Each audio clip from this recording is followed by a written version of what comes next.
დღეს ვადარებთ ორ ძალიან ძლიერ მეხორცულ ჯიშს, ჰერფორდს და სიმენტალს. ორივე მსოფლიოში ფართოდ გამოიყენება, მაგრამ მათი ეკონომიკა ფერმისთვის ძალიან განსხვავებულია. ჰერფორდი წარმოშობით ბრიტანეთიდანაა. ეს ჯიში ცნობილია თავისი განძლეობით, მარტივი მოვლით და იმით, რომ კარგად იყენებს ბალახს და უხეშ საკვებს.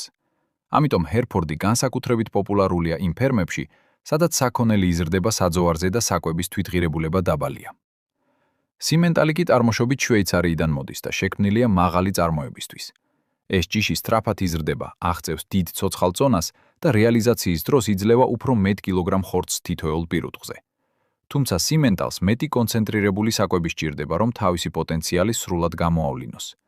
ეს ნიშნავს უფრო მაღალ ხარჯს, მაგრამ ასევე უფრო მაღალ შემოსავალს ინტენსიურ სისტემებში. ხორცის მხრივ, ჰერფორდი იძლევა უფრო ცხიმიან და რბილ სტეიქს, ხოლო სიმენტალი უფრო უცხიმო და მაღალი გამოსავლიანობის ხორცს. საბოლოოდ არჩევანი ასე გამოიყურება. თუ გაქვს კარგი საძოვრები და გინდა დაბალი ხარჯი, ჰერფორდი უფრო სტაბილური არჩევანია. თუ მუშაობ ფიდლოთ სისტემით და მაქსიმალური კილოგრამი გინდა, სიმენტალი უფრო მეტ მოგებას გაძლევს.